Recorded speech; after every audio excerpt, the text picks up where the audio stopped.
Everyone, I'd like to call to order the August 2021 meeting of the Public Safety Committee. All three members are in attendance. Alderman Nash has called in and his phone is to the mic between Pro Tem Betancourt and myself. So we do have a quorum. Item 2. Adoption of previous meeting minutes. This is the July 14, 2021 meeting minutes. The draft was sent out by the secretary to all the members. Entertaining a motion to adopt the minutes. A motion to adopt the minutes is presented. Seconded? I'll second. Are there any, is there any discussion, any additions, deletions, corrections? Anything that needs to be clarified? Seeing none, we'll vote by roll call to adopt the minutes. Pro Tem Betancourt? Yes. Alderman Nash? Yes. And the chair votes yes, unanimously adopted. Thank you. Item 3 on tonight's agenda, citizen comment. Is there, as our normal protocol, please state your name and address when you step to the podium. Is there anyone that would like to make a public comment tonight? Joanne, please. Welcome. Thank you. Joanne Philbrick, 10 Elm Avenue.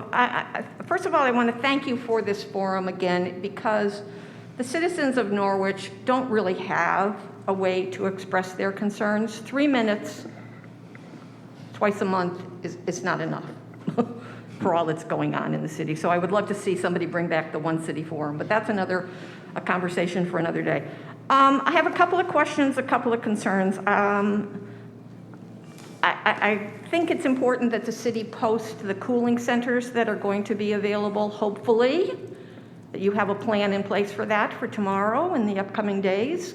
And that the information is easily acceptable. A banner across the city's website might be a good idea. We're in for some pretty significant heat. Same goes for the COVID updates. I can't believe that it was a year and a half ago that I appeared before you to express my concerns about the lack of information on the city's website. Your banner still says COVID updates March 2020. And then there's a little blurb about City Hall now requires masks. But people need information, especially people that are homebound, people that are elderly, the disabled, people that can't get out. If they can have a one-stop place where they can get clear, concise information, it would be helpful. Which brings me to my next thing, which is a public safety issue, not necessarily for the city of Norwich, but for the state of Connecticut in general. Someone shared with me the statement the other day, no one is more hated than he who speaks the truth. And boy, I can relate to that. For me, it's easier to share my personal experiences, so I'm going to share something very personal with you in hopes that you take it for what it is. I have been going through some pretty significant struggles recently, mental and physical. I just can't hear nothing. Sorry. Just had to connect them. Reconnect them. My apologies. And I reached out. I called 211. I called their mental health and substance abuse hotline. I sat on hold for 30 minutes. 30 minutes. And finally I said, screw it. If they don't care, why should I care? I'll figure it out by myself. But what about the people that can't figure it out for themselves? The person who's addicted to drugs, who says, you know what, if I have to sit on hold for 30 minutes, I might as well just pick up and use because it's easier. Or the person who's suicidal, who says, 30 minutes, if they can't pick up the friggin' phone, I might as well just kill myself. What is the point? So someone, i.e. the mayor, the city manager, it would be helpful if they could contact whoever they need to contact. I had the same thing with human services. I reached out to them and figure it out yourself, Joanne. Figure it out yourself. So these are public health emergencies.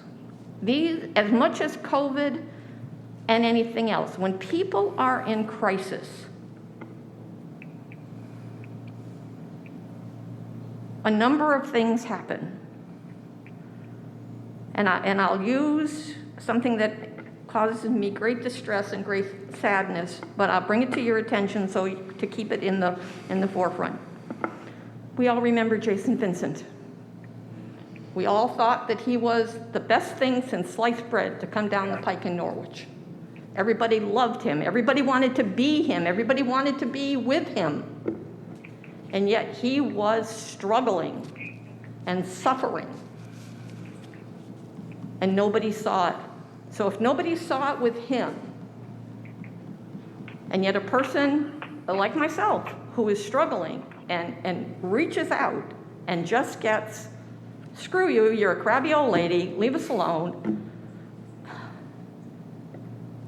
I don't know, it's a sad commentary on life. It's a sad commentary on life in America today. Which brings me to my last and final thing. The city of Norwich has a public relations problem. You really, really do. You've had it for years. Talk, talk, talk. I've heard it myself for 18 years. I heard it when I was on the council. I've heard the thing about diversity. Before you talk about diversity, you better prioritize the fact that you can call City Hall and you won't get an answer. Or you get yelled at. I got yelled at by the tax office the other day. We're too busy to take your calls. We're too busy. They're also too busy to post my tax payments, so now my taxes have been incurring interest because they're quote, quote, delinquent. I've never in the 18 years that I've lived here been delinquent on my taxes. It's a personal affront to me. But for years, again, I have heard the talk of we need to train our employees in customer relations.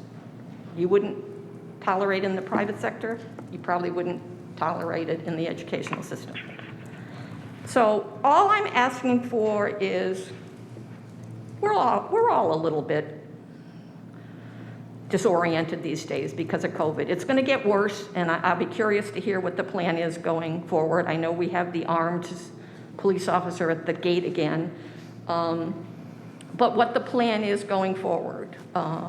Because we are in for a very, very rough set of months. So again, as I said, don't, it's like wearing a mask. Don't do it for me.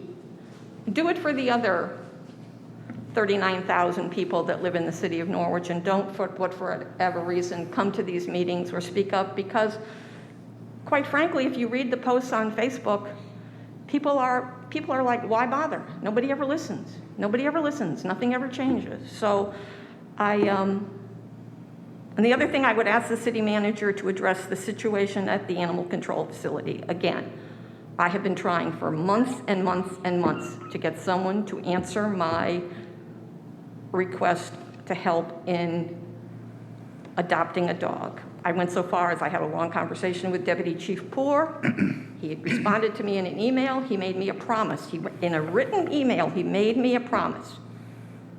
And then he just blew me off. Right. So I forwarded it to the chief, and he just blew me off.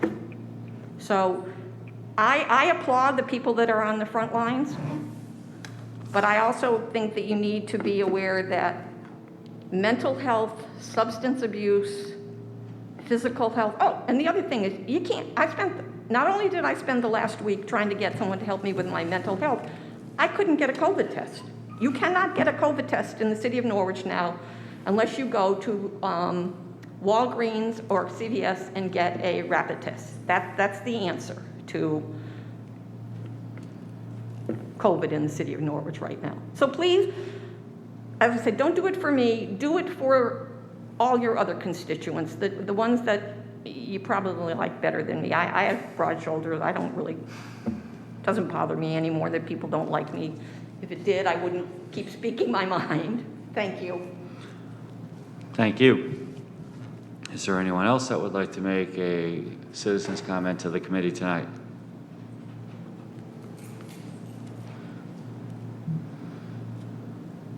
Hey, my name is Carol Spalding, but tonight I'm here as chief of the Ockham Fire Department, 44 Taffy Ockham Road. As of late, we have a serious problem with dirt bikes and ATVs running up and down Taffy Ockham Road, Hooper Street, Railroad Ave, and down Bridge Street back on to Taffy Ockham Road. It seems like the police have been there and talked to them, and these kids, they just do not care. It's like they know when shift change is, and that's when they perform this stuff.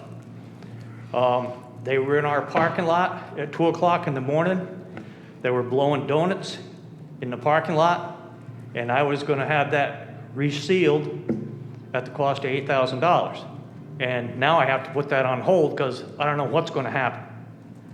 They go into the McKeon Park, and they sit at the basketball courts, and then they'll take a ride down around where everybody walks, and then come blasting up the road again.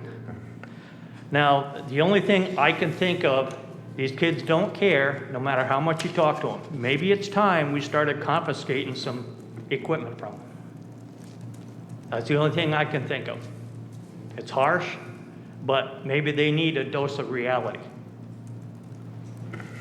And that's all I have to say. It's just a matter of time before they either get hit or cause an accident. So, thank you.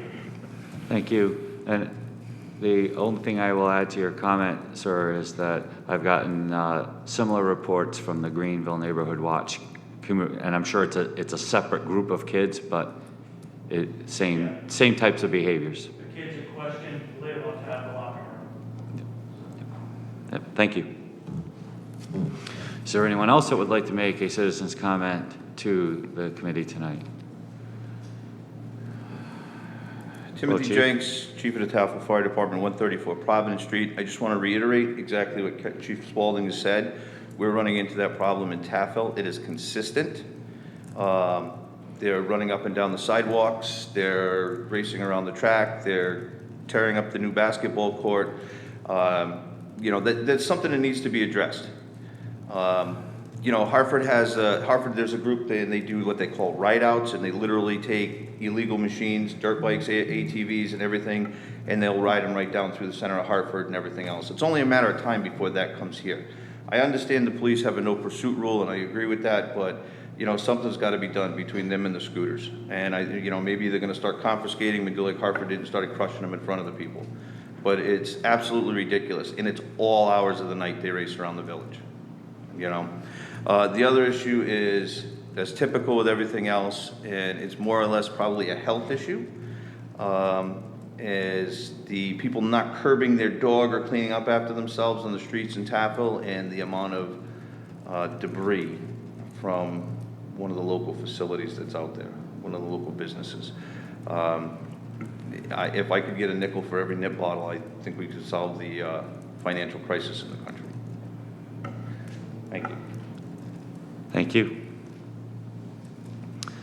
Is there anyone else that would like to make a citizen's comment to the committee tonight?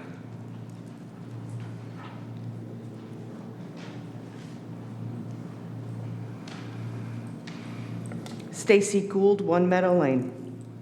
I'm here to speak on an agenda item, the Volunteer Firefighters Relief Fund. The Volunteer Firefighters Relief Fund was created as a tool to recruit and retain personnel for volunteer firefighting, 24 hours a day, 7 days a week, 365 days a year. The Volunteer Firefighters Relief Fund Committee is financially very conservative with regard to making any change recommendations. Since changes are only made twice a decade, they are focused on maintaining an active, well-trained contingent of personnel for all 5 of the volunteer departments. Improvements to the relief fund are put forth based on input from members of the volunteer service, their families, from the Norwich community at large, and the citizen representatives appointed to the board. Volunteer firefighters are a unique group of men and women willing to risk their own personal safety to come to the aid of the residents, businesses, and visitors of the city of Norwich. We are your friends, your neighbors, your coworkers. We come from all walks of life and have diversified backgrounds. As qualified professionals, we are called upon to provide mutual aid not only to the other area volunteer companies, but to the Norwich Fire Department, as well as our neighbors in Montville, Basra, Colchester, Franklin, Baltic, Preston, and beyond. The impact that these changes will have on the TCD taxpayer is minimal. Milliman, the actuary firm, prepared the cost estimates of these proposed changes and the impact of those changes on fiscal years from 2021 through 2038-39. There will be no impact for years 2021 and 21-22 because the contributions for these years are covered by the most recent actuarial evaluation. The tax impact for future years is between $2 and $3 per household annually. Let's not forget that our dedicated volunteers save the City of Norwich taxpayers millions of dollars each year. Members of the Relief Fund contribute to their benefit annually throughout their years of service, and membership in the fund is completely voluntary. Not all volunteers join the Relief Fund. Please also remember that this is not a pension plan and should not be compared to any pension plan negotiated by unions that cover employees of the police department, fire department, or municipal government. This is a stipend for decades of volunteer service, for missed holiday celebrations, for missed personal family time. We answer the call for service whenever the tones drop and the siren blows. I hope that the members of the Public Safety Committee will send a favorable recommendation to the City Council in support of this ordinance without any changes. The volunteer fire service is counting on your full support so that we can continue to provide these critical public safety services to our community. Thank you. Just want to clarify one thing. That is not an agenda item on this tonight's meeting. Is there anyone else that would like to make a citizen's comment to the committee tonight?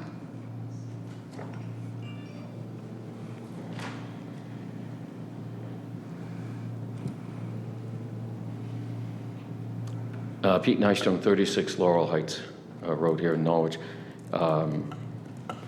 Thank you for sharing that information, but that raises the question, why not? If we come to the meeting on the 16th and we're still delayed because the Public Safety Committee isn't willing or able to give a recommendation at this time, that's just another delay. And quite frankly, I think we've had enough delays. This has been around 9-10 months in front of us. And so I would ask the committee members, if you need to give a recommendation as the Public Safety Committee, although I believe you did it already, I think it already happened. So maybe that's why it's not on the agenda today. But if it's necessary to move it forward Monday, I would ask you to amend the agenda and do so post haste. Thank you so much for listening. Just to clarify, the mayor's in response to the mayor's comment, the ordinance was never referred to the Public Safety Committee. I placed it on the agenda so that I could share information with the committee members, but it was merely informational. There was no referral from the city council asking us for a recommendation one way or the other.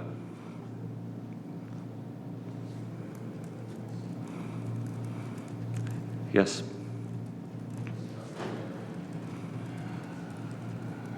So my question on that is then, you had a discussion on that and you tabled it, or it became old business?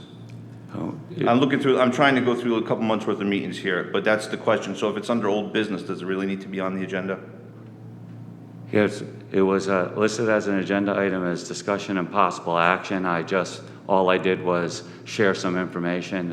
I actually shared a document with the members of the committee. That document is in our minutes, but there was no discussion on the merits of the ordinance one way or the other, and there was no referral for us to respond to back to the council. Okay, so As a matter of fact, I'm sorry, a matter of fact, when I put it on the agenda just as a discussion item, you questioned if it was, if there was a referral, and I believe I responded to you that there was not. No, I agree. I'm trying to look it up myself. I just want to make sure, didn't know if it got tabled, where it would classify under old business. It has only been postponed by the council for council's action, not referred to. Since last year? Yes. Okay. Thank you.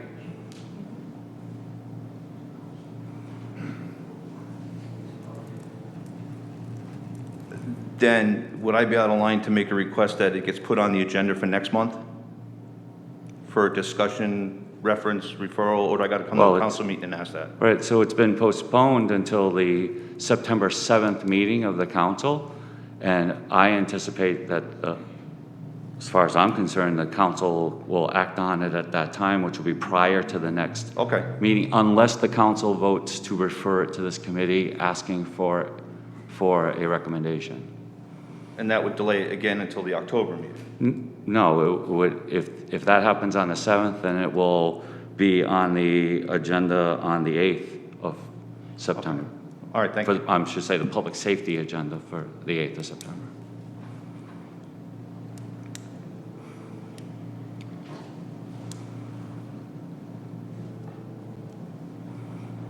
Is there anyone else that would like to make a public comment to the committee tonight? Yes. Could you, Ms. Joanne, would you please come to the podium so that we can hear? Am I the only one that finds this embarrassing? I mean, the lack of communication is embarrassing. It's also very confusing and convoluted. I mean, every time, I don't know if this even required a public hearing, but every time you have a public hearing, you have to post it in the newspaper and other things which cost money. So then when you postpone the public hearing or continue the public hearing, you have to post it again. It's like, there's a very vulgar term for this that I will not use, but I think you know what I'm thinking. It's distressing for residents of this city that when our leaders can't or won't communicate with each other, never mind communicating with the public. This has been hanging around for too long. Put it to bed. Either vote for it or vote against it. Don't wait till after the election, because I have sat up there and I have sat back here. I get it, but that doesn't mean I have to like it. I mean, I don't think you would be embarrassed. Thank you. So, Just so you know, Alderman Nash is no longer on the line. I'm sorry? Alderman Nash is no longer on the line. Yeah. Yep. Is there anyone else that would like to make a comment to the committee tonight? Is there anyone else that would like to make a comment to the committee tonight? Third and final time, is there anyone else that would like to make a comment to the committee tonight? Hearing none, citizen comment are closed. Thank you all for your comments. Moving on our agenda. Item 4, unfinished business. Item A, COVID-19 update. Mr. Solomon. Thank you, Mr. Chairman. The New London County region is now classified in the highest range of virus incidents at this point. Basically, the whole state at this point, I think with the exception of Litchfield County, is part of that. So ostensibly, it's the whole state.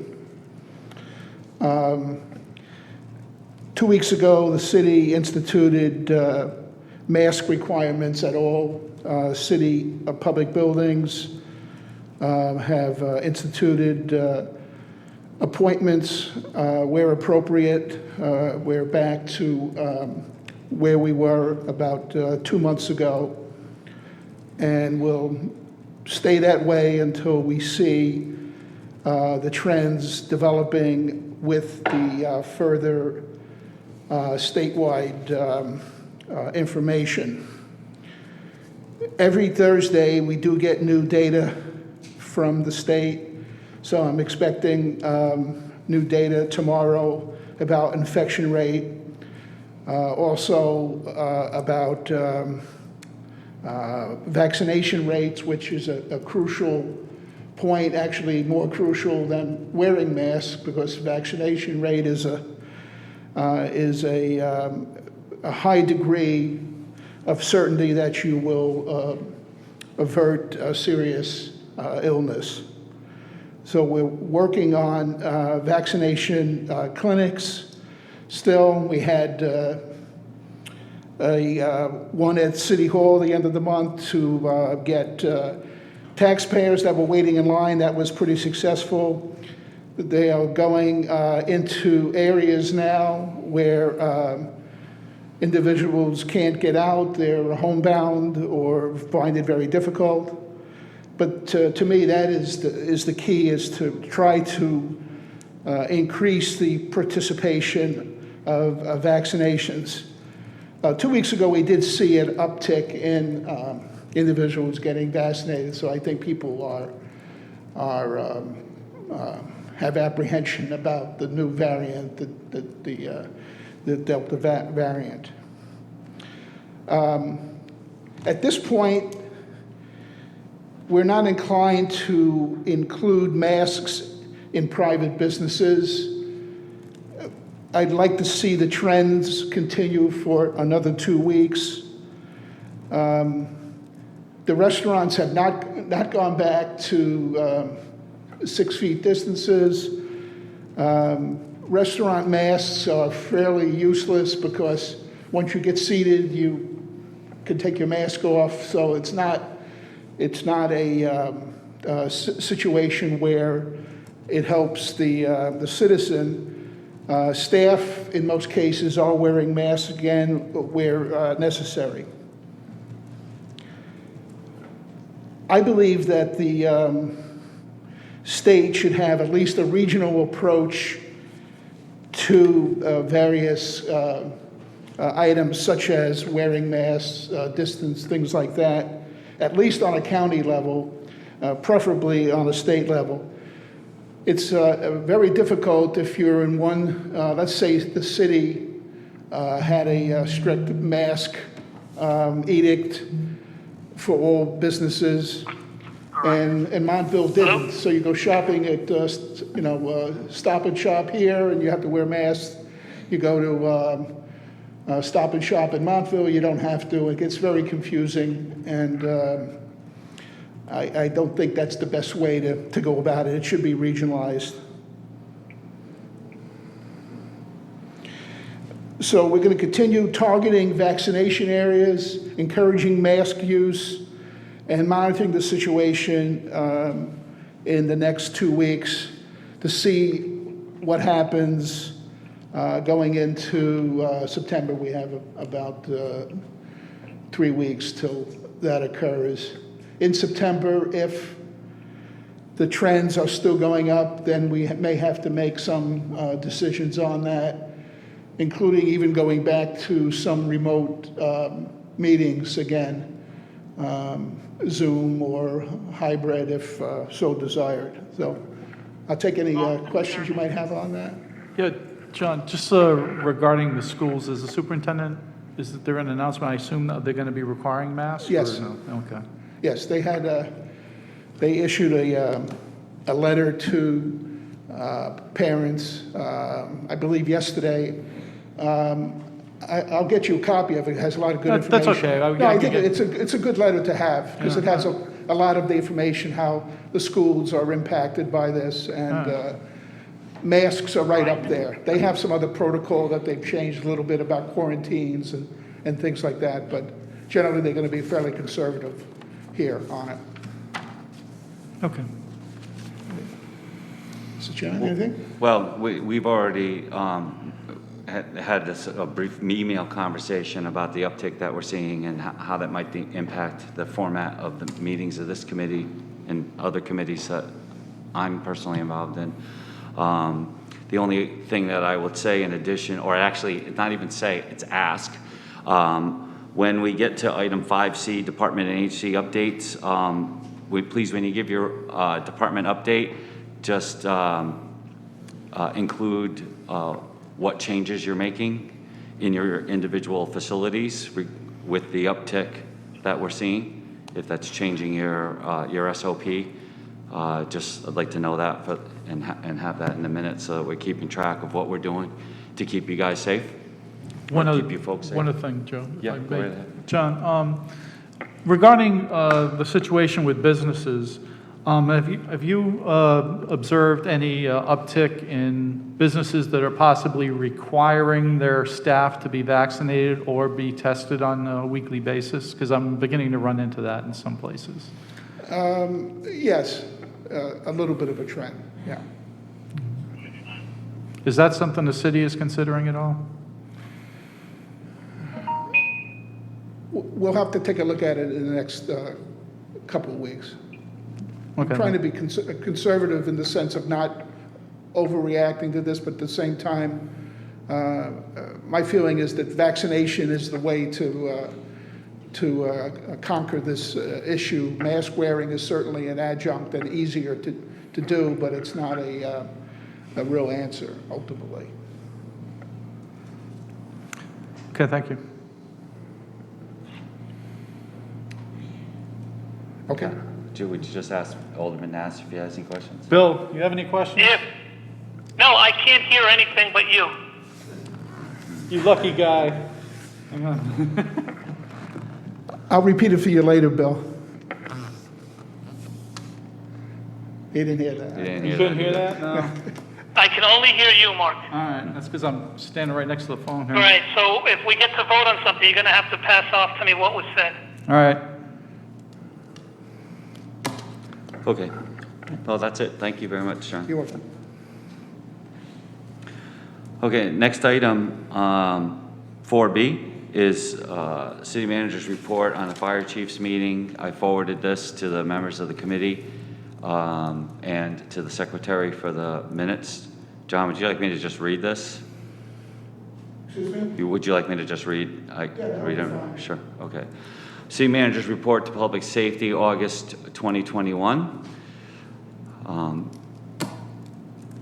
This is obviously the city manager speaking. I last met with the fire chiefs on July 28th to continue our discussion on the ongoing fire service needs in the city. The topics in our last meeting included the radio system upgrade, future equipment purchases across the city, recent fire responses, and follow-up on some of our past discussions.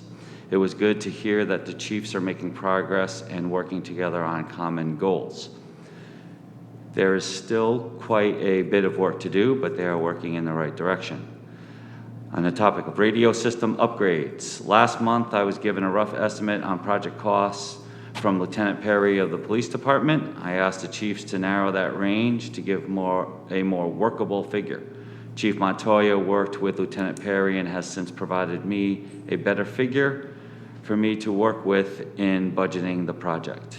The project is a package of an upgrade to the CAD/RMS, computer-aided dispatch report management system at the PD, and new radios and associated components for the fire departments. This is a worthwhile project that will serve our dispatch center and fire departments well into the future and will provide our dispatchers with a modern, efficient, and user-friendly system for mutual and automatic aid assignments.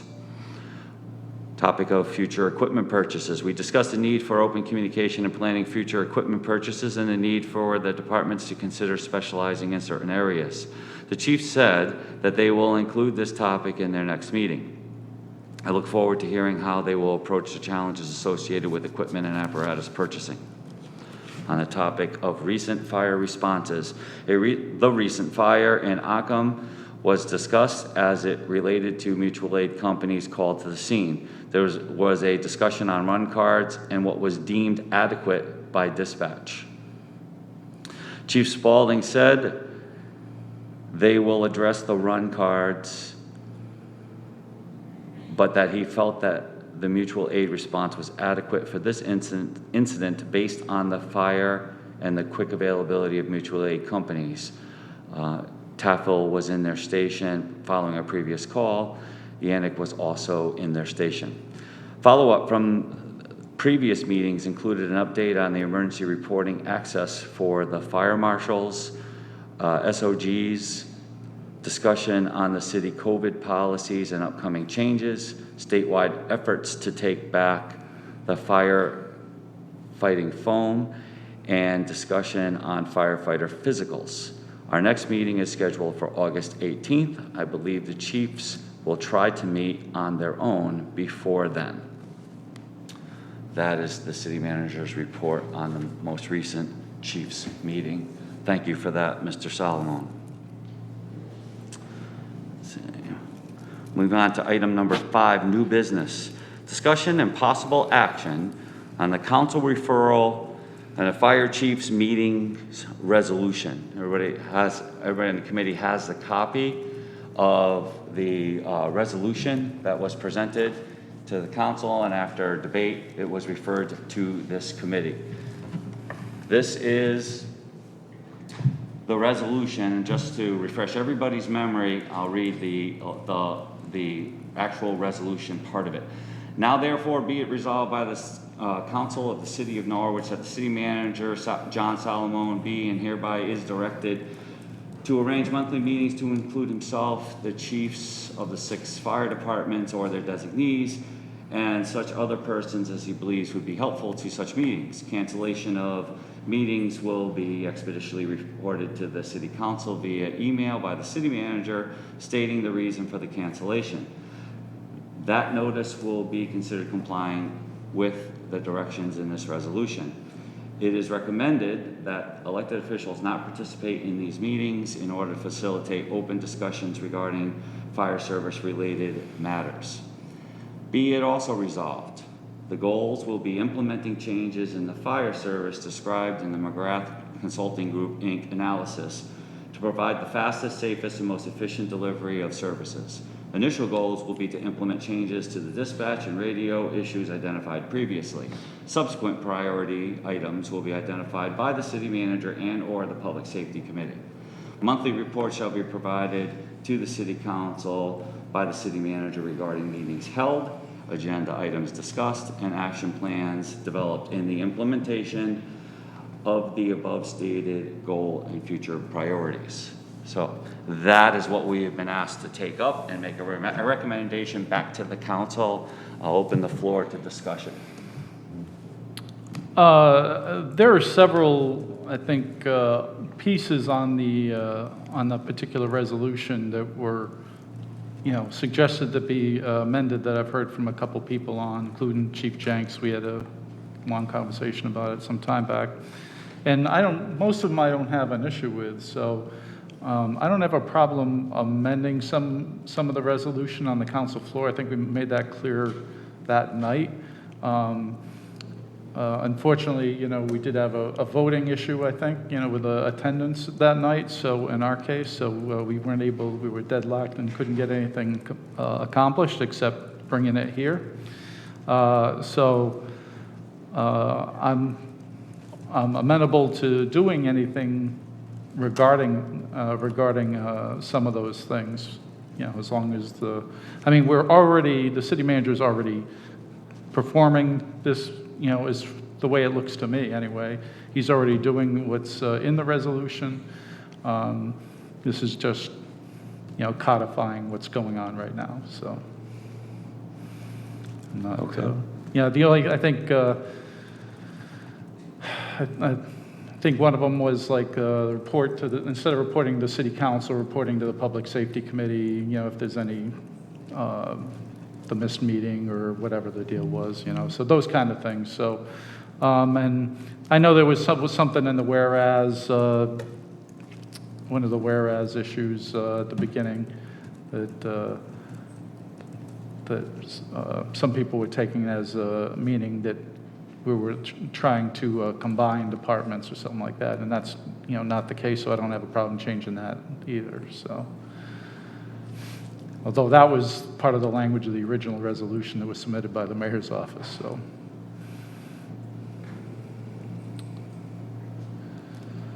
So the whereas. I don't have it in front of me, Yeah. Joe. So the whereas that you're referring to says, whereas the report, it refers back to the first paragraph refers back to the McGrath Consulting Group report.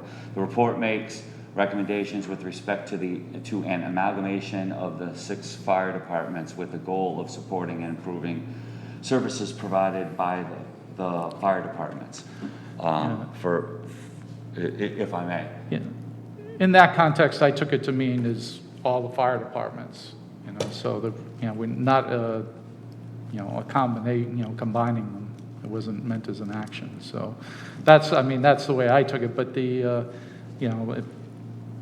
for clarity's sake, I don't want it, I don't have a problem amending it on the council floor and making those changes. So. And I will do that when it returns to the council.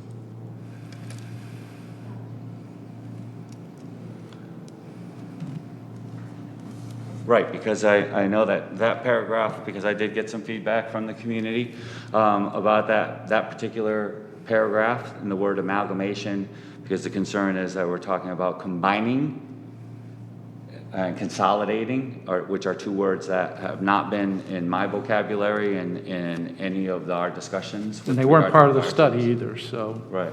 So It was more that the procedures and the operating procedures and the way we provide the service sees the 6 departments operating as one fire service instead of 6 individual autonomous departments, but not to take away any department's individuality or autonomy of the chief of each one of those departments. Yeah, I think the idea in the study is that they are all doing the same things, and each chief is responsible for accomplishing those things. So, but they should be getting assistance from the city in doing those things. So, Right.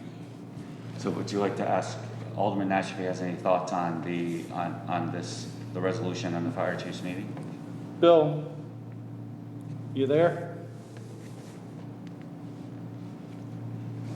He's on. Yes, I'm here. Do you have any thoughts on the resolution for the fire service? The one that we sent, the one that was, what was the one we're talking about now? The resolution regarding having the city manager hold the monthly meetings that he's been doing? Okay. We were going to make amendments to it because I thought it was kind of a little micromanaging on our part. Yeah, so I was going to, propose some, changes at the city council level. I think we talked about those then, but. Yeah, there definitely needs to be amendments to that resolution because, like I said, I think we were kind of overreaching a little bit as a council. I think that where we're going right now is the direction we want to go in. I don't know if we want to throw fuel on the fire. Let's just get the work done that's getting done right now, and if we can make some adjustments to that, I'm not opposed to a resolution, but I just feel that was a little more, that was not as delicate as it could have been, I think, and I think we need to revise it.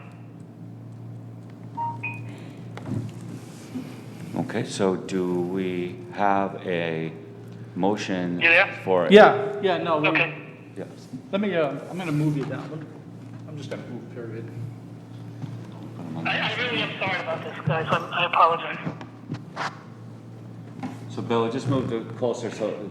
Yeah, Joe, I'm really sorry about this whole situation with the work. There's nothing I can do. We'll find another solution. But when Well, we I'll be okay because I started a job on the 1st, so I'll have my nights free.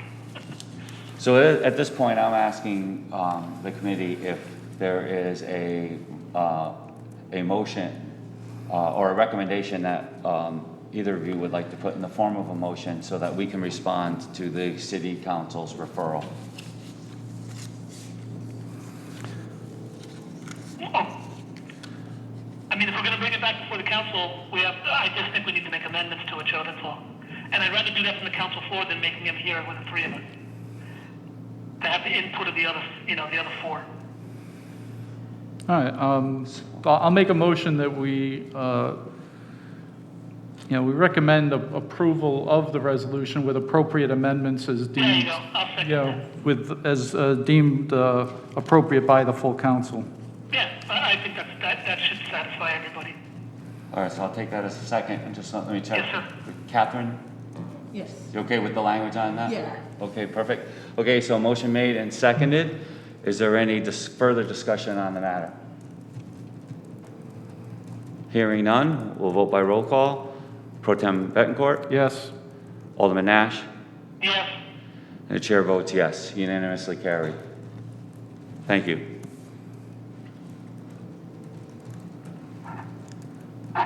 And Catherine, I'll get together with you on the language so I can write the memo referring back to, responding back to the council? Okay. Okay, thank you. Okay, new business item 5B, discussion and possible action, more likely to be discussion, but discussion and possible action, automatic aid procedure for the fire service progress report. So I'll start off on this one. So, there was a spirited conversation between the city manager and myself at the last council meeting, frankly, because I don't, let me start off on a positive note. No, in all humility, right? So this is a hot button for me, and that's obvious when you see my response and you hear what I had to say and the conversation that went on between the city manager and I on the floor of the council, and because I see this as two issues: automatic aid or I should say universal automatic aid and universal mutual aid is all a function of us getting dispatch squared away. In other words, we can't change the structure of the run cards and the way that we respond to emergencies universally across the city until we have a radio system and a dispatch center that can effectively manage and handle that and do that. I get that. And a lot of the commentary that I get from the community is talking about that, asking me, and I have no problem sharing this with the people in this room, and and as well as the committee, that the people that question me about that are questioning why I'm pushing so hard on that. I'm not. I know that is going to be an evolution that starts with the dispatch center and will end with a response plan that addresses all of the things that the dispatch center and the physical equipment is getting in the way of right now. But there's another issue, and that's the hot button for me. The other issue is that right on page 40 of the study, a priority 2 item, the Norwich Fire Department should respond automatically with a single engine in conjunction with the district's fire departments in which the emergency is occurring. This is the thing where, and I'm not making light of this, trust me, I am not making fun of this at all. But I am being genuine when I say I don't see this as being any more complicated than taking a bright yellow piece of paper and say, send NFD closest engine to every structure fire in the city of Norwich and put it in a sheet protector and stick it to the dispatch council so that that automatically happens. I'm sorry if I'm raising my voice. Obviously, you can see that this is a hot button for me. I'm not angry. I'm just passionate about this. That's what I'm talking about, folks. And I don't see why that's so complicated. I don't see why, with the fires that we have had just in the last few months, I don't see why that is so hard for everybody to come to consensus on. And you all know, because I've had different conversations with each and every one of you. I've got a thing of paper of all the different calls that have happened where we would have better served the community if we had rolled NFD earlier, for one reason or another. I don't want to even go down that road, because then it becomes personal. And this isn't personal for me, except for the fact that the people out there expect that the closest available resource is going to be the cavalry on the way when they need them. And that doesn't always happen. And I just can't sit here and sit still and be silent while that's going on, when the solution to me is just so easy. I'm not saying send NFD instead of the volunteer department. It says right here, it says right in the recommendation, in conjunction with.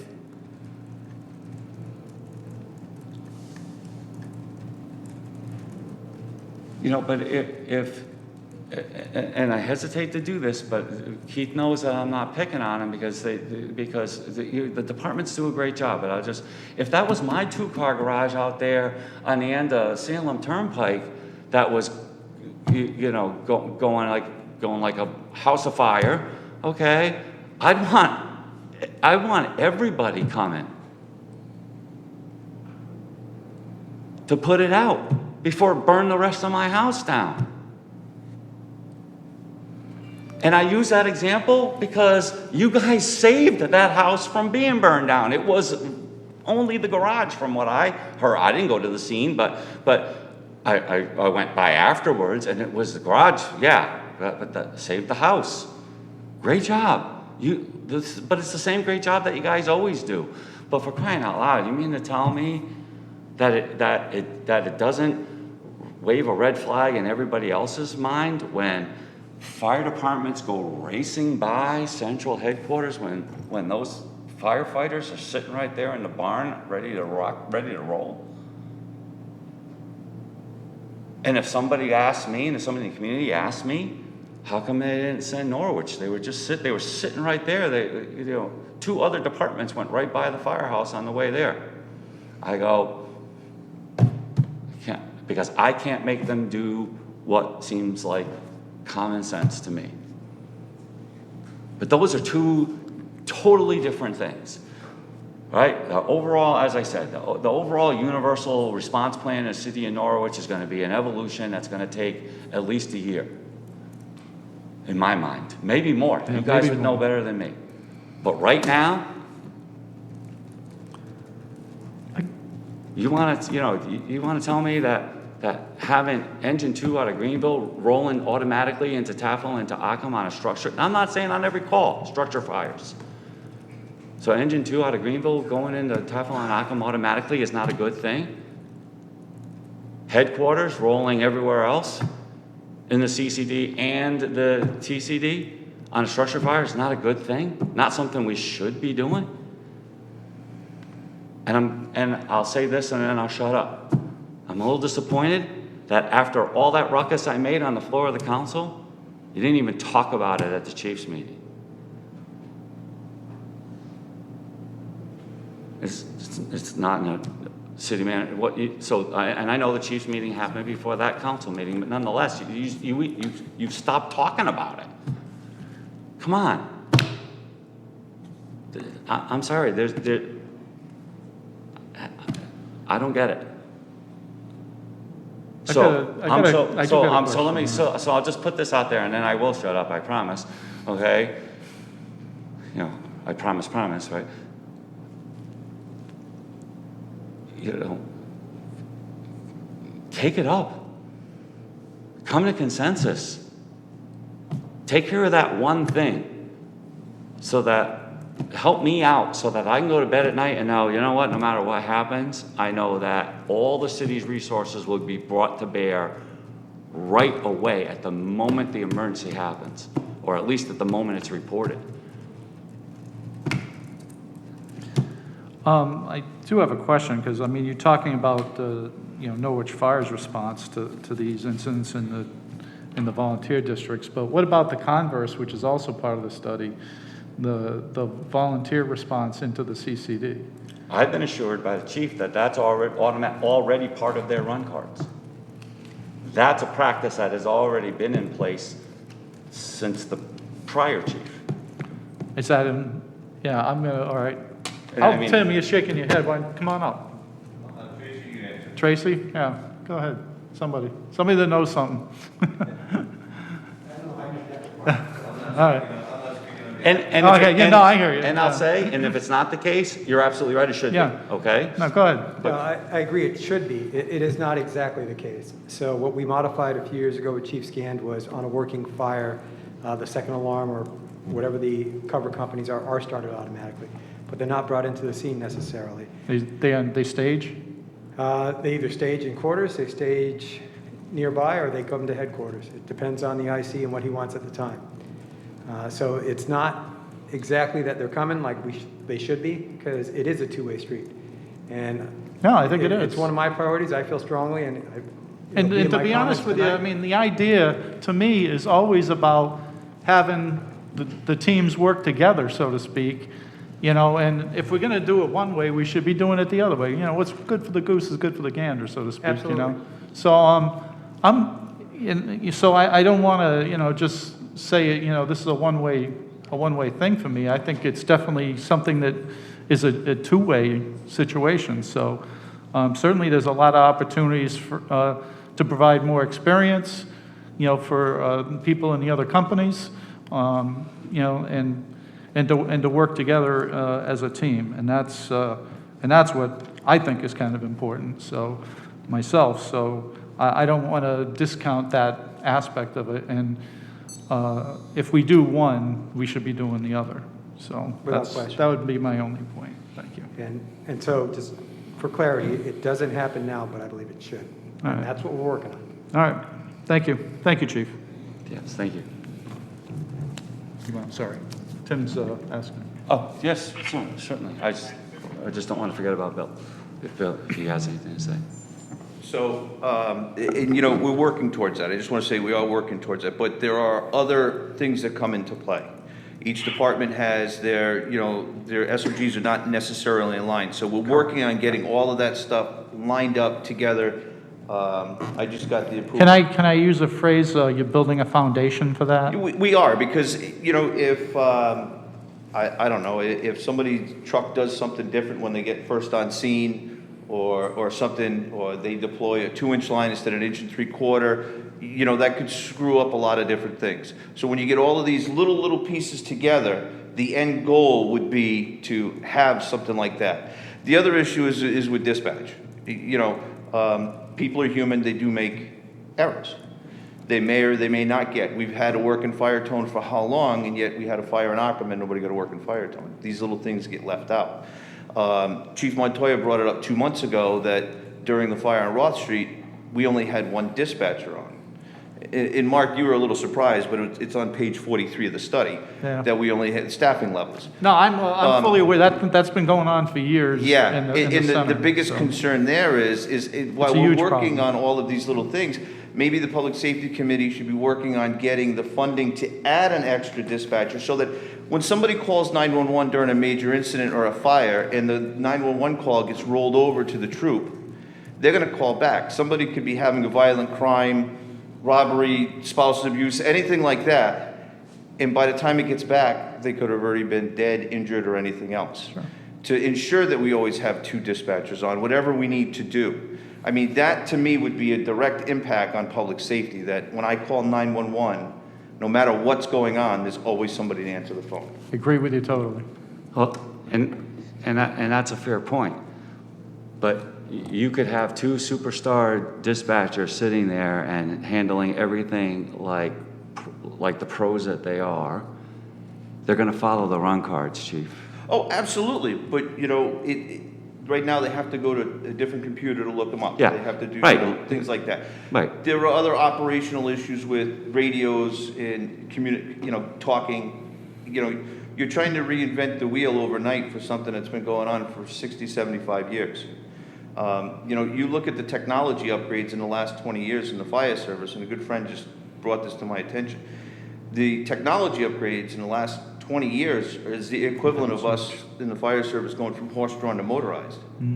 It's that major, and technology is moving faster than we can get a hold of it. That's my only thing. You know, there is an end sight, end goal, but you know, you got to get all the little pieces together so that there's not a problem, not a conflict or anything else. Somebody's doing something. Well, we don't do it that way. Well, let's all get on the same page together, and then you'll really have a good foundation to build on. Yep. Thank you, Chief.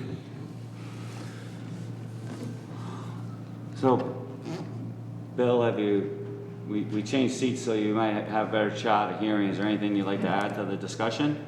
I didn't hear anything that the guest speakers were saying, but I could just say that for the last 10 to 12 years, all I've done was ask for the next available unit, closest next available unit to go to a call. I've been asking that since I was when I was the chairman of the committee. All the years I've sat on the council, on the public safety committee, all I've ever asked for is that when a call goes out and there's a backup or mutual aid needed, it was the next available house with the materials or the units needed.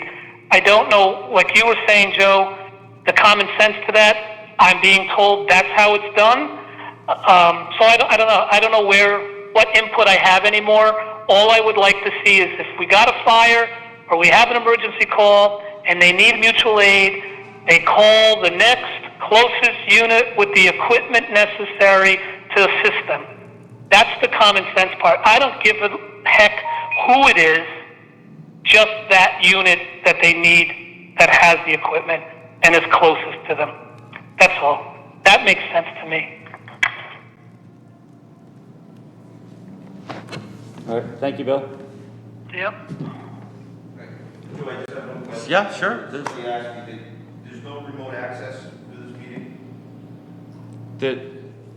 It should be. It's live. should be it's on being the- live stream on the city's website. You just said you tried to get in to call in. No, there's no call-in line. It's, No call in line? no.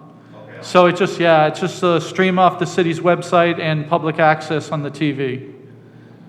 The public access channel. Just the way it is for regular city council meetings at this point.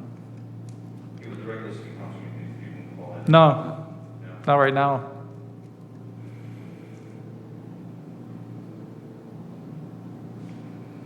Okay, unless the members have anything else? Mark? No, Bill? I said my piece. No, I'm good. So I'll only say that it would be my preference that this be an agenda item at the chief's meetings until you come up with a solution.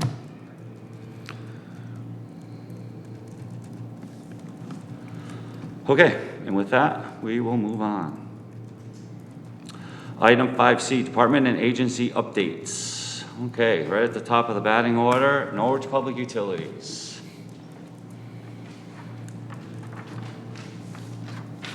Good evening, I'm Barry Ellison, the Gas Integrity Manager for NPU, 16 South Goldman Street in Norwich. In terms of COVID, so we monitor the COVID situation every day with the state data, with the leadership team, make adjustments as necessary. We're back to mandatory mask policy inside the building as of a couple weeks ago. As of right now, there's been no impact to our operations at this point.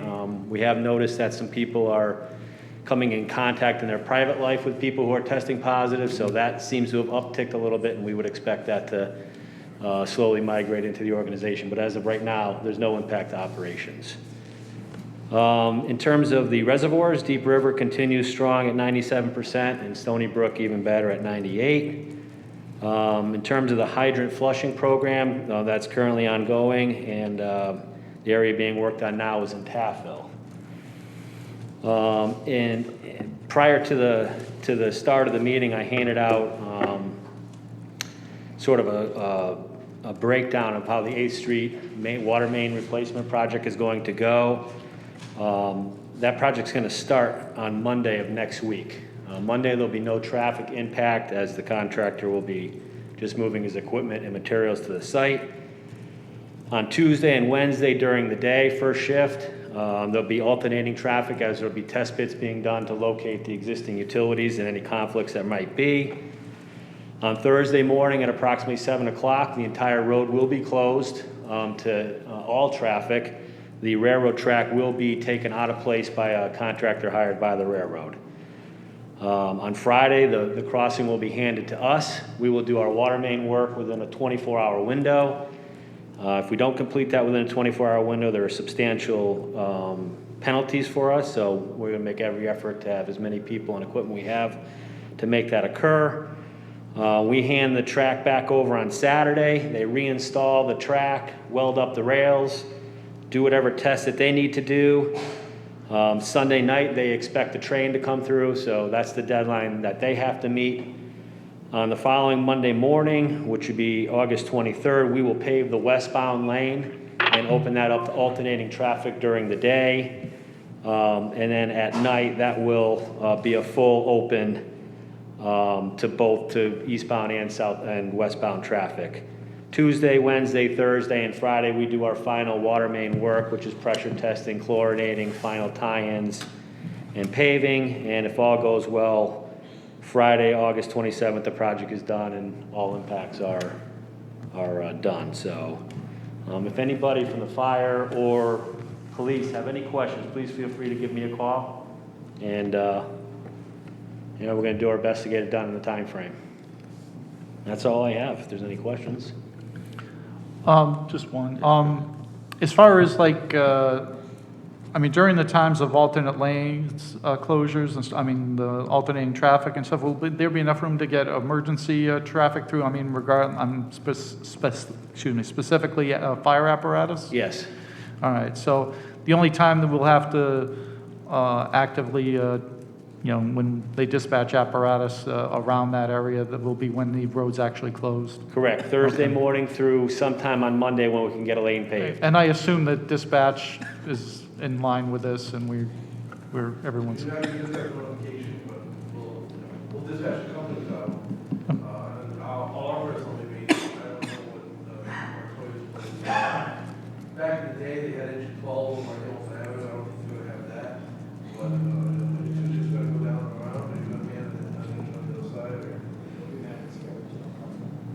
I'm sure you'll handle it. I'm not. Yeah.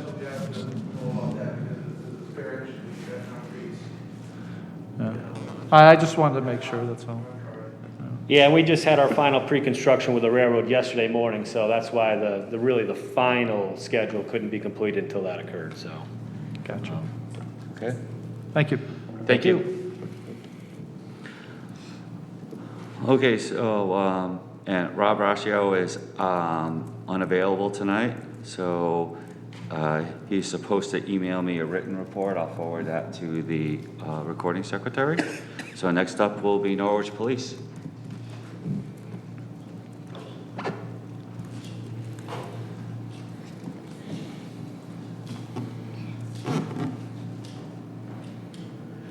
Good evening. You'll have my written report, and excuse the shorts, I had to run out from a family function to come.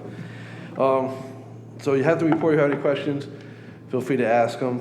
COVID impacts, we have currently 2 members who have come down with contracted COVID in the last month. One was a recruit at the police academy, and the other one is an officer working patrol. Both of them are quarantined and following their instructions. There's a lot of talk early on. We have not locked the building, but we instituted the mask policy in our general orders, but we have not locked the building. So we're still full access. That gets to be a problem if the numbers tick up, we'll do that again, but we seem like we're doing all right so far. A lot of talk earlier about ATVs and scooters. I brought that up to the Public Safety Committee probably about a year ago in March. Early in COVID, we were starting to see the impacts.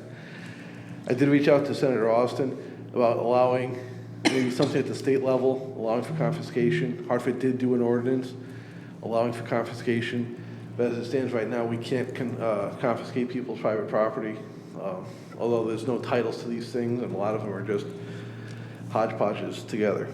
So we are trying to address it, but it's not an easy answer. You've seen the videos of West Hartford from the last week when they had 200 of them just taking over city streets.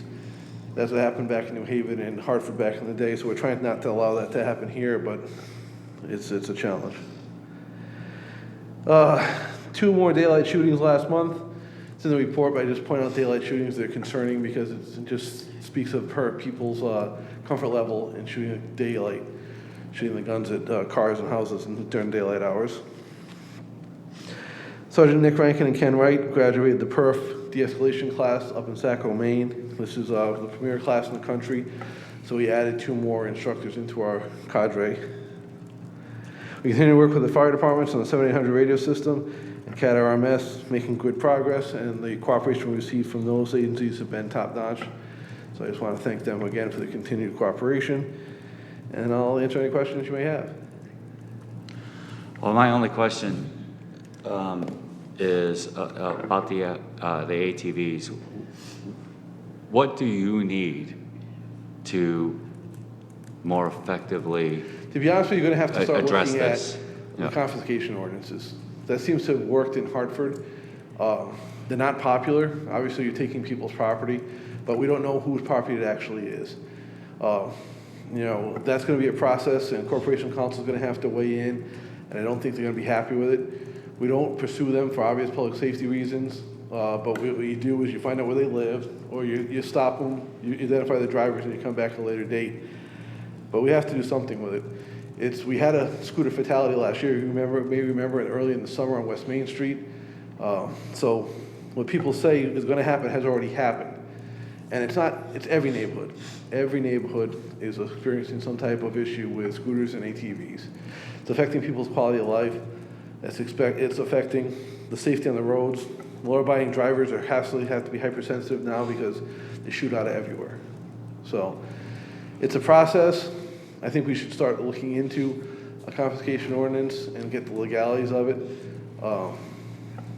Now, you said Hartford has done that? Hartford's done it. Hartford did it just like Tim said. They took it and they had a big public ceremony where they crushed like 60 or 80 of them. They all went to the junkyard. New Haven did the same thing, and they crushed them. No clear title, no clear VINs. Don't know where'd you get this? I don't know. And so that's what they did. Or help from the state, to be honest with you. Make them so they have to be registered. Make them so they have to carry insurance. That would be a huge help. A lot of times the scooters, I think I remember telling you guys, the state law is 49 cc's and under, you don't have to register them. So you buy a 49 cc, Right. then you take it to your backyard mechanic and he puts an 80 cc engine in there. And to us, we don't see the difference. And you think it's a legal scooter, and it actually should be a motor vehicle. And a lot of people are doing stuff like that. So it's a challenge, and they're so easy. They get traded amongst kids like currency. Instead of cryptocurrency, they use scooters, but it's a challenge. If we were to start aggressively confiscating, what happens to them, to the actual? There has to be some type of process. I would follow whatever the Hartford model is, but everyone has due process. You can't take the due process lights and know what I say, well, you should. Right. So they get due process. There'd be a hearing. If they can't establish ownership or any type of documentation on the scooter, or they're sustained of using it in a manner not consistent with proper operation, I think that vehicle then would become subject to confiscation and then destruction. That's just, again, I never read the Hartford ordinance, but it's something we should start looking at. Are we seeing any local vendors that are selling scooters that exceed the, what is it, what, 50 cc's? 49 cc's. But they, okay, so 50 or more, right? Yep. That therefore they need to be registered. Need to be registered. And so they're knocking the tags off on them and selling them as. Not that I've heard of, nothing surprises me though, but it's the ones we see, I don't know what the people in the audience see, they're old and they're beat. And, you know, it's all identifying marks are gone, and they've just been on the 5th or 6th owner. So we really don't know if it started off illegal or owner 3 modified the engine with a bigger carburetor or bigger, you know, cubic inch. Anything else? No, but I'll say I have shorts on today, so too. So. Oh, I felt bad. Like, I was like 6:54. I gotta go. Okay. It's all All good. right. Anything else, Chief? No, that's No. it. Thanks. Thank you for your report, Thank by the you. way. I did forward that to the rest of the committee and to the recording secretary. Okay, Chief Montoya, Emergency Management.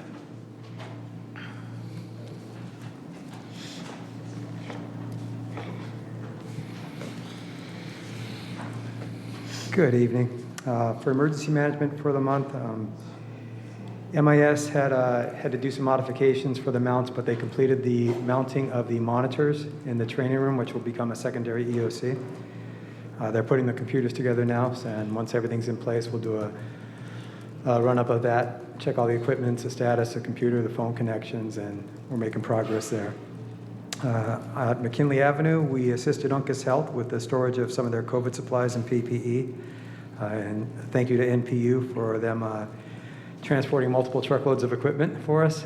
So we got that stored up there in the loft. And with that, we did some reorganization down there. We had some requests from the other chiefs to store some of their PPE. So we'll be taking that in. We'll create one central location for storage and for pickup as needed. We did do a public giveaway of masks to coincide with the city requiring masks in all public buildings. It's tough. I mean, we advertise it as best we can, but you know, we want to make stuff available to keep people safe. We provided a several thousand masks to City Hall here for the city departments, and have more available, quite a few more. So, if anyone needs, just reach out to myself or Director Waters, and we'll get some masks to you. Pending any questions, that's all I have for emergency management. I'm good. No. All right, into the fire department. Yeah, perfect. From this morning's email, you guys saw that I reformatted the monthly report data from emergency reporting, and I don't know how that slipped by me for several months, that I was doing it differently than the others, but I just made mine consistent with theirs. Any questions on any of the incident data that was provided? Not this Nope, point, no. no, I forwarded it. Well, I believe you sent it to all the members. Yes, I did. Yeah. No, I did not see anything. I'm just checking one thing. Nope. Nope. Okay, no, good. Thank you. All right. Fire marshals remain busy between Norwich-wide, 1 to 2 fires a week. They've been averaging over the past month since our last meeting, and they're still understaffed. We're at full numbers, but we're not all qualified in there. So they're working their tails off. So again, just like I asked last month, if you need anything from them, I appreciate some extra patience with them. We had for the city, a fire 117 Prospect Street, second floor kitchen fire of a 3-family. We did have some mutual aid stand by in their own quarters, but we had a quick knockdown on it. We had assistance on scene from Mohegan Travel Fast Team, Public Utilities, the building department. And we ended up having 6 personnel displaced from that, 2 adults and 4 children, and a few animals as well that Red Cross assisted with. No firefighter injuries, no civilian injuries. For critical needs, Squad A is scheduled for an extensive overhaul at fleet maintenance. They anticipate it will be out of service 4 to 6 weeks. communicated with the chiefs, and a big thanks to Chief Milton for stepping up. Should the need arise, because we have no spare engines at that point, Engine 52 will come to the city on a loaner. But again, we hope to avoid that, but at least we have something in place should something else go out of service while the squad's out. As you heard earlier from the city manager, a radio upgrade project cost estimate was provided. And again, a combined CAD/FD system. It's a substantial project, but certainly well needed. Staffing, we have the fire code clerk still vacant. Interviews were conducted last week, and hopefully a decision will be coming this week. Our second interviews will be coming this week, and we'll move forward on that. It was mentioned earlier by Chief Daly, an additional staffed engine will be on the east side for the full road closure portion of the 8th Street project. We've done that in the past for a number of projects. We're working right now with the HEPA complex to utilize one of the spaces over there for our crew, as well as park the truck behind the building. So beginning on the 19th at 0700, when the estimated road closure will be, we'll be staffing an engine over there. With the volume of calls and the response times from either Engine 2 or headquarters, it's just the prudent thing to do. The fire marshal did start at the beginning of August. The firefighter assigned to the fire marshal's office, he's doing a month orientation, and then he'll start his state schooling in the beginning of September. For facilities, both remain closed to the public. We didn't really have any changes for COVID in terms of public interaction. We remain by appointment only for the fire marshals and the office staff, and closed to general meetings for the public. We've had a number of requests, but unless it's a fellow city agency or a partner agency, we're not honoring at this time. Fire services, the chiefs met without the city manager on the 22nd of July, 6 days before our last meeting with him. And we had a representative from dispatch with us. A good hour and 45-minute meeting.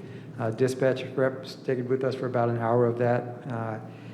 And we had some good conversation, some productive conversation. Let's see how general progress from the chiefs meetings and outside of the chiefs meetings.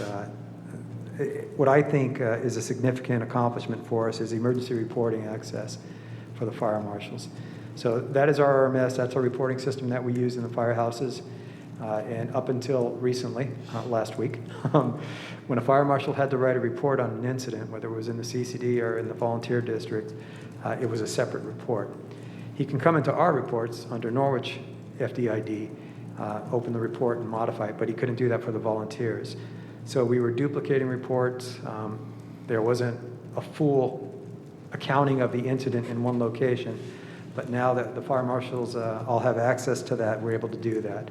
We've done a couple test runs. We worked it out. The chiefs were all cooperative in getting us that access, and I think they've already done a few fire reports in it, so it's good stuff.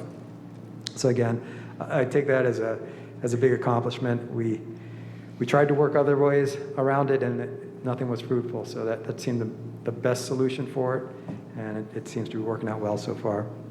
COVID update.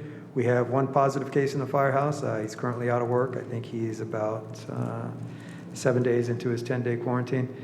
No symptoms, fully vaccinated, was tested for travel reasons and came back positive.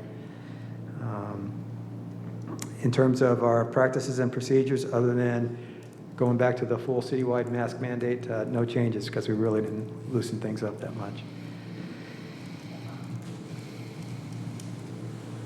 Spare engine. I'm going to make a few comments on the automatic aid discussion. It may be very simple on the surface, but it really isn't. And we are making good progress, and I think that the dispatch, I'll call it an excuse just because I can't think of a better word, but that's really not the most proper term to use. But the dispatch excuse and the SOG excuse really aren't valid in my eyes. Because there is a possibility of making it as simple as a note in dispatch. Hey, this area of town, Taffill's rolling with Engine 2 and headquarters. This area of town, Engine 3 is rolling with EGP. It can be broken down that simply, but there are other little parts to it. And I do believe that we will have a workable solution soon.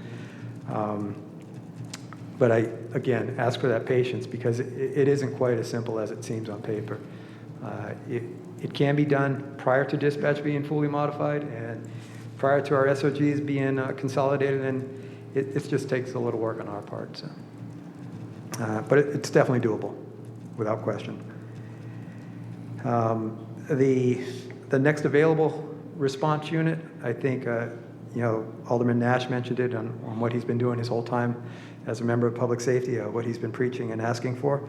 I think it goes a little bit deeper than next available, because if you looked at it geographically, it's not just always next available as the best resource. And if you look at the standards which were cited in the fire study about response times, that's why it's important for the city to be started. Again, my opinion. And you flip that around, and as I said when I came up earlier to answer the question, I think it's important in both directions. It'll help my incident commanders, it'll help me if I'm on the scene, it'll help my safety officer if we know that right off the bat I got a staffed engine coming from one of the volunteer companies. So it's critical, but definitely a two-way street.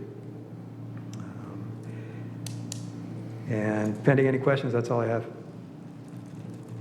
No, but thank you for your other comments. Thank you. Okay, next up, Taffel.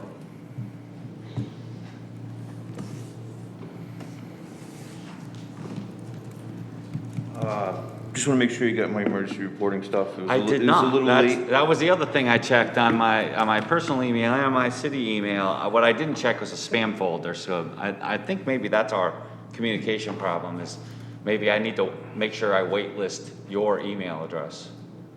I mean, I got his. Yeah. So got Like report. 6 o'clock? it's not Yeah. it's not him. 6:17. It's something Yeah. on my end. Yeah. There's no argument. Yeah, all right. Just want to make sure you got it. Taffel Yeah. July breakdown, Taffel Yeah. July stats. Just want to make sure you got it. Yeah. No, I got it. I just got back from vacation, so Can I a forward it to little bit on the go. So we Yeah, had why don't you please? Yeah. Go ahead, Chief. We had a little bit of a busy month, or what seems to be a normal month for us, with 86 calls for service. I liked it better when we ran like 30, but that was a long time ago. Pump and ladder tester was completed. We provided mutual aid to several towns. As you heard, we participated in the chief's meetings. As Chief Montoya spoke, we got the emergency reporting connectivity up and running. We had a couple of bumps in the road. The gentleman handling it was on vacation, but we got it all worked out. Members are finishing up their this month's online assignment, which is workplace violence. So they're finishing that up this month. That was this month's topic. We're currently reviewing the recent OSHA mandates regarding COVID that were released this morning. So there's some laws and stuff that come out that was released. And along the same lines, we're reviewing some changes to the state EMS program that took effect about a month ago. And that's more or less has to do with a lot of required training now, mental health training and stuff like that. Changes to the COVID changes. We had planned on doing a community movie night in the field and back of the firehouse. Because of the numbers, there's been some talk of not doing one next weekend, so I don't know how that's going to pan out just yet. Our EMS responses haven't changed to the hospital. Our medical care, medical direction hasn't changed any of it. We're still using, obviously, all PPE that's available and full PPE for people under investigations. Other than that, unless you have anything for me. I don't. No. Okay. Thank you. Thank you. Yannick.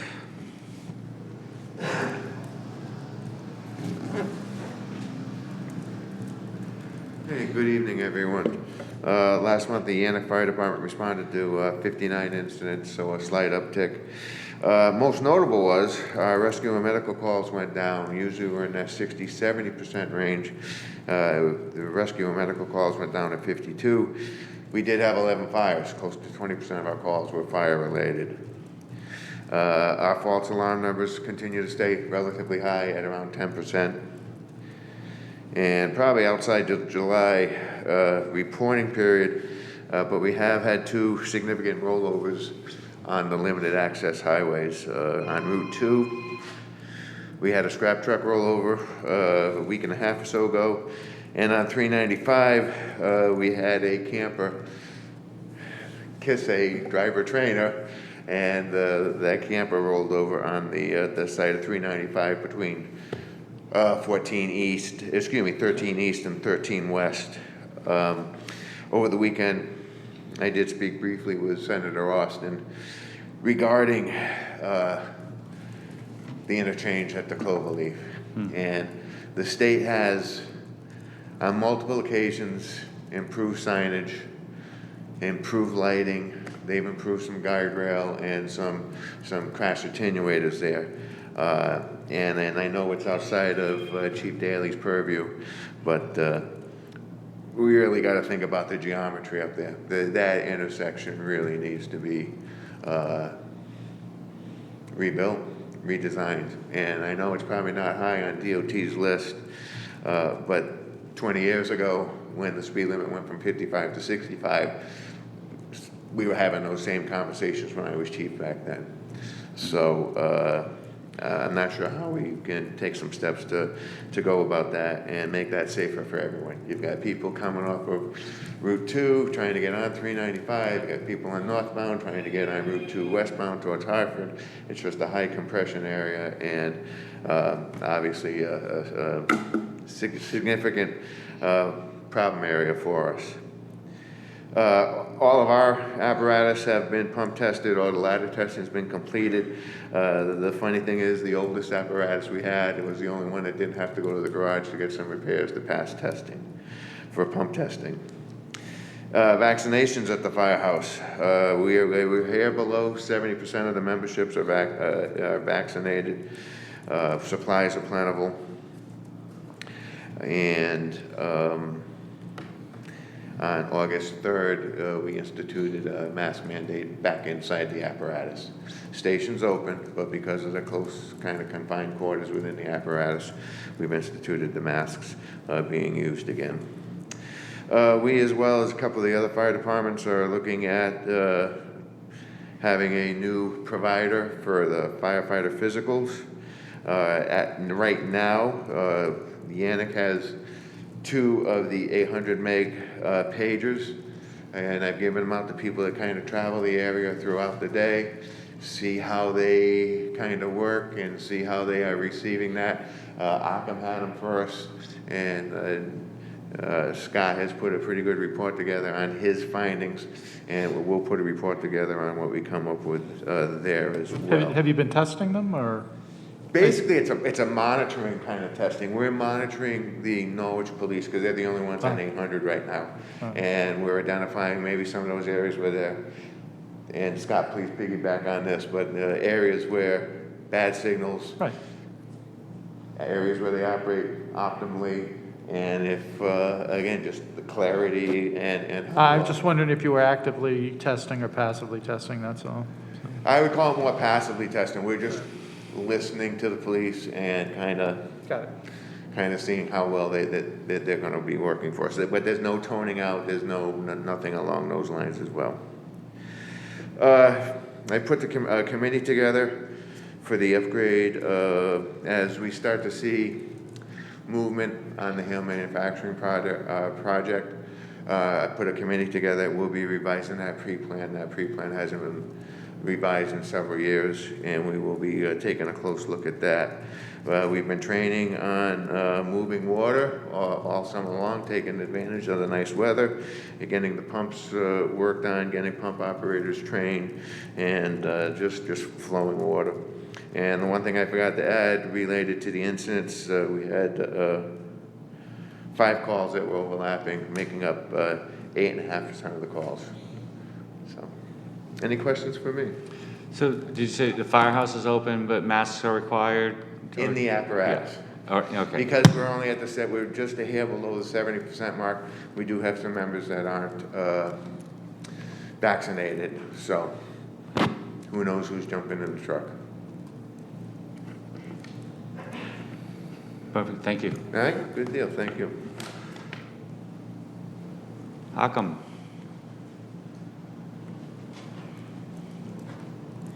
Hey, Scott.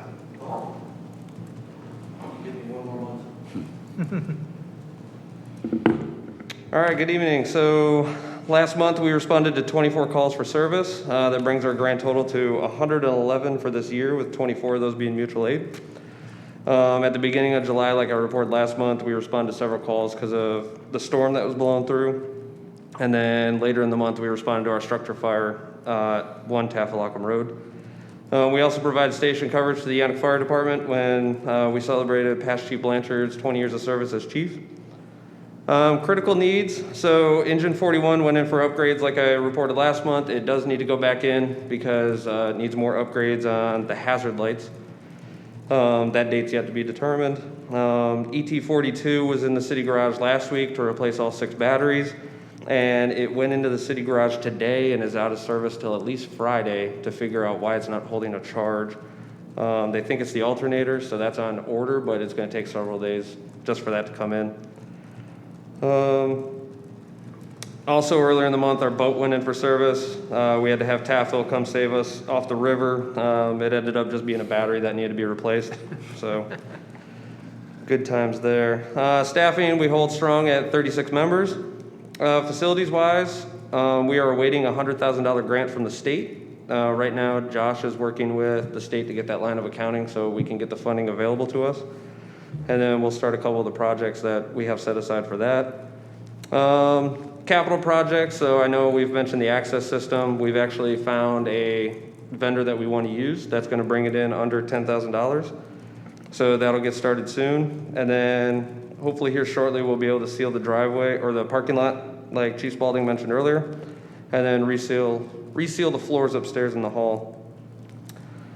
Training wise, I have 2 members that need to retest on their practical and written exams for the NREMT, and I have 2 more that are still pending to take theirs. I have 1 member that's going to be going to Firefighter 1 at the fire school here shortly, and then 1 member that signed up for EMT course through American. That starts this week, actually. July, most of our drills were taken up by calls or discussing the structure fire that we had. We did do a water rescue drill with TAFL. Our live burn is scheduled for September 18th at the fire school. And we have also requested a couple courses through the Fire Academy to be hosted at Occam for next calendar year. COVID-19, we do remain open, monitoring the guidance from the CDC and everybody else. We are following PPE protocols on calls, so face mask at a minimum, questioning the patients when we get there. And then we do require the mask inside the trucks, but in the station right now, we don't. But that's also subject to change pending the changes going through. No new positive cases. I'm going to ask, I'm going Yeah. to interrupt, just ask a quick question. You and Chief Daly, is dispatch still asking COVID questions for EMS calls? Or American? All right, thank you. That's all. We have no new positive cases or close contacts at this time. PPE is doing well, and we are at 67% vaccination rate, and we continue to push that as well. Pump and ladder testing was completed. We had no issues whatsoever on our end. All equipment remained in service. Radio and dispatch, you've heard it from the other chiefs. We did test the new pagers and passed them off to Yannick. Very clear, very good option. Obviously, we run into issues in different areas because the signals are different than the portables. So I took it to the Lebanon County Fair, lost signal the entire time I was there, and then had great reception in Lowe's. So that's at least a positive. We did work with emergency reporting to get the fire marshals access. So both of our fires, they were able to go in and put their reports immediately the next day and then close them out. And we are providing our feedback and lessons learned from when we switched over to Physician 1. We're passing that around to the other chiefs and working with the city to possibly get a contract with that. And then other than that, we continue to work on the automatic aid and SOGs. So pending any other questions, that's all I have. Nope. All right. That's good. I'm good. Yep. Thank you. I saw Chief Milton had to leave. Yeah, perfect, thank you. Good evening. Good evening. All right, my name's Pete Clark. I'm Deputy Chief Laurel Hill. Chief Westervelt was unable to make it. Oh, so. Yeah, I know Milty had to leave, so I just didn't know if anybody from EGP hung around. No. Okay, thank you. No That's problem. all. Sorry, just It's all good. keeping them straight in my head. All right. You should have got the report from Chief Westervelt. Should be in your inbox. Thank you. All right. Our COVID supplies are sufficient right now. We also started following all the COVID recommendations, for in-station. If we're closer within 6 feet, we are wearing masks. Vaccinations, our rate right now is 95%, which is awesome. We currently have 4 members that finished EMR class, and they're just taking their tests now. So they're all doing really well. They should be finishing up with that. We have 1 member going to Fire 1 next month. Also, later this month, I have the fit test machine scheduled, so we'll have all our firemen fit tested. We were able to get it from the Region 4 area, which they supply it for us. And it's a shared resource that we have, so they will all be fit tested. Pump and ladder tested was also completed, and pending any questions, that's my report. I'm good. Firehouse is open, masks are required and apparatus. Yes. Thank you.